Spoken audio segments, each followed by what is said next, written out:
ভারত বাংলাদেশের সঙ্গে যুদ্ধ করার জন্য প্রস্তুত কিংবা বাংলাদেশ ভারতের সঙ্গে যুদ্ধ করার জন্য প্রস্তুত। আচ্ছা, আমি একটু প্রশ্ন রাখতে চাই যে আপনাদের কি মনে হয় যে বাংলাদেশের সঙ্গে ভারতের এমন কোনো পরিস্থিতি তৈরি হয়েছে যে ভারত বাংলাদেশের যে কোনো সময় যুদ্ধ বেঁধে যেতে পারে? যদি এটাই না হয় তাহলে কেন ভারতের পক্ষ থেকে ভারতের কিছু হাতে গোনা গণমাধ্যম একের পর এক বাংলাদেশ নিয়ে অপপ্রচার শুরু করেছে?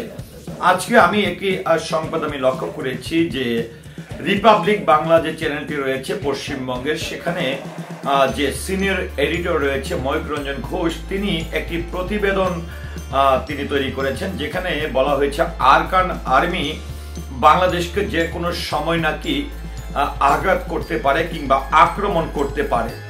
এবং এখানে দেখেন বাংলাদেশ সেনাবাহিনী এতই দুর্ধর্ষ এবং তারা যেটি বলবো যে আসলে বাংলাদেশ সেনাবাহিনীর প্রশংসা সারা বিশ্বই কিন্তু করে থাকে, কারণ ইউএনডিপির পর্যবেক্ষণে বাংলাদেশ সেনাবাহিনীর ভূমিকা অপরিসীম।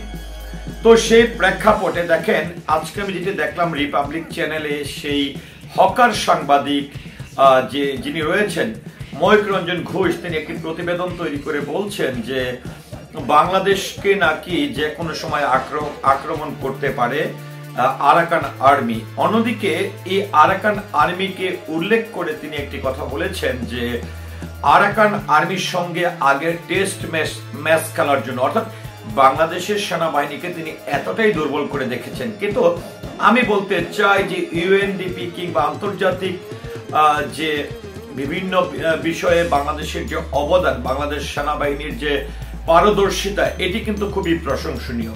সেখানে এসে ভারতের একটি সামান্যতম গণমাধ্যম রিপাবলিক বাংলা, তাও একটি সাইটে পড়ে থাকা একটি রাজ্যের চ্যানেল, তারা এই সাহস বা এই দুঃসাহসিকতা কোথায় পায়? আমার যেটি বড় বিষয়টি হচ্ছে যে ব্যক্তিটি আসলে এই সংবাদগুলো প্রচার করছেন, ভুয়া তথ্যগুলো প্রচার করছেন, তার বিরুদ্ধেই কিন্তু ভারতের সাধারণ মানুষ, খেটে খাওয়া মানুষ এবং কৃষকরা কিন্তু তার বিরুদ্ধে প্রতিবাদ গড়ে তুলেছে। কারণ তার কারণে আজকে ভারতের যে নিত্য প্রয়োজনীয় জিনিস, যেগুলো আসলে কাঁচামালের মধ্যে যদি বলা হয় পেঁয়াজ, আলু, রসুন, এই সকল পণ্য কিন্তু ভারত বাংলাদেশে রপ্তানি করে অনেক বৈদেশিক মুদ্রা অর্জন করত। তো আজকে যেখানে বাংলাদেশের সঙ্গে এই বাণিজ্যিক সম্পর্কের যে ঘাটতিটি হয়েছে, এই ঘাটতিটির পিছনে ভারতের হাতে গোনা কিছু গণমাধ্যম কিন্তু দায়ী রয়েছে। কেননা তারা প্রতিনিয়ত ভুয়া তথ্যের মাধ্যমে বাংলাদেশের সঙ্গে ভারতের দূরত্ব তৈরি করছে, বাংলাদেশের নাগরিকের সঙ্গে ভারতের নাগরিকদের একটা দূরত্ব তৈরি করছে। তো এই যে একটি বিষয় তিনি বলছেন যে বাংলাদেশের সঙ্গে ভারতের যে কোনো সময় যুদ্ধ বেঁধে যেতে পারে। কিন্তু আপনি কি লক্ষ্য করেননি ময়ূক রঞ্জন ঘোষ যে ভারতের যিনি সেনা প্রধান রয়েছেন শ্রদ্ধাভাজন, তিনি কি বলেছেন? তিনি বলেছেন যে বাংলাদেশের যিনি সেনা প্রধান রয়েছেন তার সঙ্গে তার সার্বক্ষণিক যোগাযোগ রয়েছেন এবং সর্বশেষ 5ই আগস্টে যখন গণ অভ্যুত্থানের মাধ্যমে আওয়ামী লীগ সরকারের পতন হয়, তখন শেখ হাসিনা দেশ ত্যাগের আগেও তার সঙ্গে বাংলাদেশ সেনাবাহিনীর প্রধানের সঙ্গে অর্থাৎ ওয়াকারুজ্জামান মহোদয়ের সঙ্গে তার কথা হয়েছে। পরবর্তীতে 24শে নভেম্বরও তার সঙ্গে ভার্চুয়ালি অর্থাৎ ভিডিও কলের মাধ্যমেও কথা হয়েছে, এখনো যোগসূত্র আছে, যোগাযোগ আছে। তো এই প্রেক্ষাপটে যেখানে আমাদের মধ্যে একটা সুন্দর সম্পর্ক আছে, আমাদের সঙ্গে সুন্দর বাণিজ্যিক সম্পর্ক আছে, পার্শ্ববর্তী রাষ্ট্র হিসাবে সম্পর্ক আছে, সেই প্রেক্ষাপটে আপনারা কেন এই ধরনের ভুয়া তথ্যের মাধ্যমে বিভ্রান্তকর পরিস্থিতি তৈরি করছেন? এটি কিন্তু একসময় বাংলাদেশের নাগরিকের কাছে নয়, ভারতের যারা সচেতন মানুষ আছে, ভারতের যারা নাগরিক আছে, তাদের কাছে কিন্তু আপনাদেরকে জবাবদিহিতা করতে হবে। আবার দেখেন যে ময়ূক রঞ্জন ঘোষ বাংলাদেশে অস্থিতিশীল পরিস্থিতি তৈরি করার চেষ্টা করছেন, বাংলাদেশের মানুষের সঙ্গে বাংলাদেশের সঙ্গে যারা সুসম্পর্ক নষ্ট করার চেষ্টা করছেন, তাদের বাড়ি ঘরে কিন্তু আজকে বাংলাদেশের মানুষ যে তাকে হামলা চালায়নি। আমরা এই ময়ূক রঞ্জন ঘোষের বাড়িতে দেখেছি ভারতীয় যারা ক্ষতিগ্রস্ত কৃষক আছেন তারা কিন্তু বাড়ি ঘেরাও করেছেন, এমনকি ময়ূক রঞ্জনের বাড়ি ভেঙে যেন পাবলিক টয়লেট করা হয় সেই বিষয়ে তারা দাবি তুলেছেন। তো এই প্রেক্ষাপটে আমি মনে করি একজন গণমাধ্যম কর্মী হিসাবে ময়ূক রঞ্জন ঘোষকে হকার যে নামকরণটি করা হয়েছে, এটির পিছনে অবশ্যই যৌক্তিক কারণ আছে। কেননা ময়ূক রঞ্জন ঘোষ যদি দেশপ্রেমিক হয়, ময়ূক রঞ্জন ঘোষ যদি তার রাষ্ট্রকে ভালোবাসে, ময়ূক রঞ্জন ঘোষ যদি ভারতপ্রেমী মানুষ হয়, তাহলে অবশ্যই ভারতের সার্বভৌমত্বের চিন্তা করা উচিত, ভারতের সাধারণ মানুষের চিন্তা করা উচিত, ভারতের বাণিজ্যিক চিন্তা করা উচিত।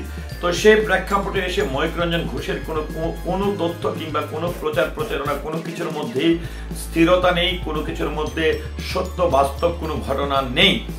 তো এই প্রেক্ষাপটে আজকে ময়ূক রঞ্জন ঘোষ যে ভিডিওটি তৈরি করেছে, তিনি একটু আমি আবার কথা বলতে চাই যে আরাকান আর্মিদের নিয়ে তিনি একটি প্রতিবেদন তৈরি করেছেন। যে প্রতিবেদনটিতে তিনি বারবার বলছিল যে আরাকান আর্মি ভারতকে আসলে চিন্তামুক্ত করেছে, ভারতের সঙ্গে তার আরাকান আর্মি কিংবা মায়ানমারের কোনো ধরনের সহিংসতাপূর্ণ কোনো ঘটনা ঘটার সম্ভাবনা নেই। এদিকে আরাকান আর্মি নাকি বাংলাদেশের কক্সবাজার, চট্টগ্রাম অনেক কিছু ঘিরে রেখেছে। তো এই যে ভিত্তিহীন তথ্যগুলো প্রচার করছেন, আপনি দেখেন, আমি কিছুদিন আগে একজন দেখেছি, সচেতন একজন নাগরিক, ভারতের নাগরিক, তিনি ময়ূক রঞ্জন ঘোষের বিরুদ্ধে মামলা পর্যন্ত করতে গেছেন এবং তিনি অভিযোগ তুলেছেন ভিত্তিহীন প্রচারণার মাধ্যমে বাংলাদেশের সঙ্গে ভারতের সম্পর্ক খারাপ করছে। তো সেই প্রেক্ষাপটে আজকে এই ময়ূক রঞ্জন ঘোষ যে ধরনের তথ্যগুলো প্রচার করছেন, এবং একটি জিনিস আমি আশ্চর্য হয়ে যে যেখানে ভারতের সেনাপ্রধান মহোদয়, যিনি নিজে বাংলাদেশের সঙ্গে সুসম্পর্কের কথা বলছেন, বাংলাদেশের সেনাপ্রধানের সঙ্গে, বাংলাদেশ সেনাবাহিনীর সঙ্গে ভারতের সেনাবাহিনীর একটি সুন্দর সম্পর্কের কথা বলছেন, সেই প্রেক্ষাপটে এসে ময়ূক রঞ্জন ঘোষের মতন একজন হকার সাংবাদিক, একজন ভুয়া সাংবাদিক, একদম মিথ্যাচারকারী সাংবাদিক কিভাবে এই ভারতের সঙ্গে বাংলাদেশের দূরত্ব তৈরি করছেন এবং ভুয়া তথ্যটি প্রচার করছেন। আর যেহেতু ময়ূক রঞ্জন ঘোষ বাংলাদেশ সেনাবাহিনীকে নিয়ে কথা বলছেন, আর ভারতের সেনাপ্রধান যেহেতু বাংলাদেশের সেনাবাহিনীর প্রশংসা করছেন এবং সুসম্পর্কের কথা বলছেন, সেই ক্ষেত্রে অবশ্যই আমি মনে করি একজন সাধারণ নাগরিক হিসাবে ভারতের যারা সেনাবাহিনীর যারা আছেন কিংবা ভারতের সেনাপ্রধান অবশ্যই এই দিকে সুদৃষ্টি দেওয়ার জন্য আমি অনুরোধ করবো। কেননা এই ময়ূক রঞ্জন, আপনি আপনার বক্তব্যে বলছেন বাংলাদেশ সেনাবাহিনীর সঙ্গে আপনার যোগাযোগ ভালো আছে, হ্যাঁ, এবং আরেকটি বিষয় যদি বলতে চাই, বাংলাদেশ সেনাবাহিনীর অবশ্যই আমাদের বাংলাদেশের প্রত্যেকটি মানুষের, প্রত্যেকটি নাগরিকের কিন্তু প্রশংসার দাবিদার। কেননা বাংলাদেশ সেনাবাহিনী সর্বক্ষেত্রে বাংলাদেশের অনেক সুনাম বয়ে এনেছে এবং এখনো পর্যন্ত বাংলাদেশের সার্বভৌমত্ব রক্ষা, বাংলাদেশের আইন শৃঙ্খলা পরিস্থিতি রক্ষা, বাংলাদেশের সর্বক্ষেত্রে তাদের যে ভূমিকা, এটির কোনো বলে শেষ করা যাবে না যে তাদের আসলে ভূমিকা কতটুকু। তবে সেই প্রেক্ষাপটে অবশ্যই আমি মনে করি ময়ূক রঞ্জন ঘোষের মতন একজন ভুয়া সাংবাদিক ভুয়া তথ্যের মাধ্যমে যে আমাদের এতদিন বাংলাদেশের অভ্যন্তরীণ বিষয় নিয়ে কথা বলে বাংলাদেশের মধ্যে সাংঘর্ষিকপূর্ণ পরিবেশ তৈরি করার চেষ্টা করেন, সেখানে প্রশাসনিক বিষয় নিয়েও তিনি কিন্তু নাক গলাচ্ছেন। সেই ক্ষেত্রে অবশ্যই আমি ভারত সরকারের সুদৃষ্টি কামনা করছি এবং ভারত সেনাবাহিনীর যিনি প্রধান রয়েছেন তারও সুদৃষ্টি কামনা করছি। আপনি আপনার জায়গা থেকে ভারতের সার্বভৌমত্ব কিংবা ভারতের সুনাম রক্ষার ক্ষেত্রে অবশ্যই এই ধরনের সাংবাদিকের বিরুদ্ধে অবস্থান গ্রহণ করবেন, আইনানুগ ব্যবস্থা গ্রহণ করবেন। ভিউয়ার্স, ময়ূক রঞ্জন ঘোষ যে ধরনের তথ্য প্রচার করে থাকেন, যে ধরনের তথ্য সংবাদ প্রচার করে থাকেন, যে কোনো ধরনের তথ্য দিয়ে থাকেন বা ভুয়া তথ্যগুলো দিয়ে থাকেন, এই বিষয়গুলো নিয়ে বা ময়ূক রঞ্জন ঘোষের সংবাদ উপস্থাপনা নিয়ে আপনার মতামতকে আশা করছি কমেন্টের মাধ্যমে জানাবেন। সেই সাথে পুরো ভিডিওটির সঙ্গে থাকার জন্য সকলের প্রতি কৃতজ্ঞতা এবং ধন্যবাদ জ্ঞাপন করছি। আসসালামু আলাইকুম।